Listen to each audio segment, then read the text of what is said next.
News చూస్తున్నారు. పవన్ కళ్యాణ్ కు KTR counter ఇచ్చారు. తెలంగాణ భూమిపుత్రుల జాకీర్ అంటున్నారు కేటీఆర్. తెలంగాణ 4 కోట్ల ప్రజల జాకీర్ అన్నారు ఆయన.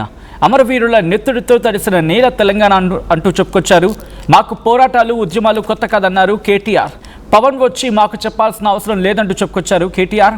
హీరోగా పవన్ను అభిమానిస్తాం, చలాయిస్తూ ఊరుకోమంటూ అధికారం చలాయిస్తూ ఊరుకోమంటున్నారు కేటీఆర్.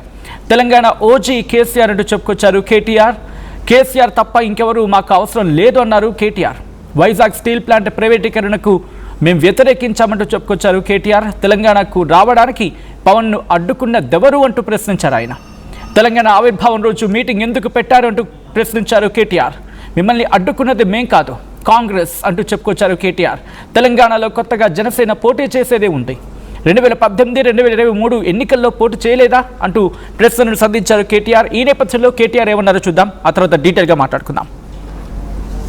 నేను అడుగుతా ఉన్న పవన్ కళ్యాణ్ గారిని, వాళ్ళ మీరు కొత్తగా పోటీ చేసేది ఏముందండి? జనసేన 2023లో పోటీ చేయలేదా? మీరు చేశారు కదా అసెంబ్లీ ఎన్నికల్లో, మొన్న మున్సిపల్ ఎన్నికల్లో కూడా పోటీ చేశారు కదా 350 వార్డులో. కొత్తగా చేసేది ఏముంది? అండ్ ఇంకోటి, మిమ్మల్ని ఎవరు ఆపుతున్నారు? 2018లో చంద్రబాబు నాయుడు గారు వచ్చారు, పోటీ చేశారు. 23లో మీరు పోటీ చేశారు. పోటీ చేయండి, ఎవరు వద్దంటున్నారు. కానీ మీరు ఇక్కడికి వచ్చి మాట్లాడేటప్పుడు ఇదేదో ఆషామాషిగా ఏర్పడ్డ రాష్ట్రం కాదు, ఇదేదో అనాయాసంగా వచ్చిన రాష్ట్రం కాదు. వేల మంది బలిదానాలతో రక్తంతో తడిసిన నేల ఇది తెలంగాణ. కాబట్టి ఇక్కడికి వచ్చినప్పుడు 1కి 2 సార్లు ఆలోచించుకొని మాట్లాడాలి. నేను ఒక మాట అన్నారు ఆయన, అడ్డుకుంటున్నారు. ఎవరు అడ్డుకుంటున్నారు మిమ్మల్ని? ఏదో ఊహాజనితమైన ఒక ప్రపంచం సృష్టించుకొని ఎవరు అడ్డుకున్నారు మిమ్మల్ని? 2018లో పోటీ చేస్తే అడ్డుకోలేదు, 23లో పోటీ చేస్తే అడ్డుకోలేదు, ప్రజలు అడ్డుకున్నారు. మేమేం చేస్తాం దానికి? ఒకటి మాత్రం పక్కా, పవన్ కళ్యాణ్ గారైనా ఎవరైనా సరే తెలంగాణ ఆవిర్భావ దినోత్సవం రోజు వచ్చి ఇక్కడ మేము సభ పెడతాం. అది కూడా గతంలో నేను తెలంగాణ ఏర్పడ్డప్పుడు నాకు ఆ విభజించిన పద్ధతి నచ్చలేదు. ఒక ఆయన అంటాడు తల్లిని చంపి బిడ్డను బతికించారంటాడు, ఇంకొక ఆయన విభజించిన పద్ధతి నచ్చలేదు అంటాడు. ఇవన్నీ ఏంటంటే తెలుగు హైదరాబాదీ అల్ఫాజ్ మే బోల్నా అయితే గుమా ఫిరాకి బోల్నా బోల్తే ఇసుకో. నాకు ఇష్టం లేదు తెలంగాణ ఏర్పడని సీదా సీదా చెప్పక ఉల్టా పుల్టా మాటలు ఎందుకు? ఇది బాగలేదు, అది బాగలేదు.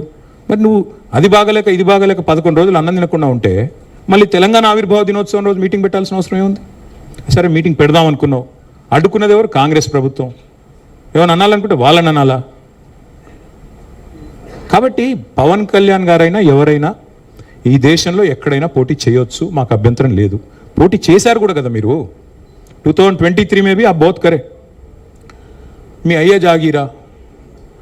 నేను ఒకటి మాత్రం పవన్ కళ్యాణ్ గారు గుర్తుపెట్టుకోవాలి, తెలంగాణ ఖచ్చితంగా తెలంగాణ భూమిపుత్రుల జాగీరు.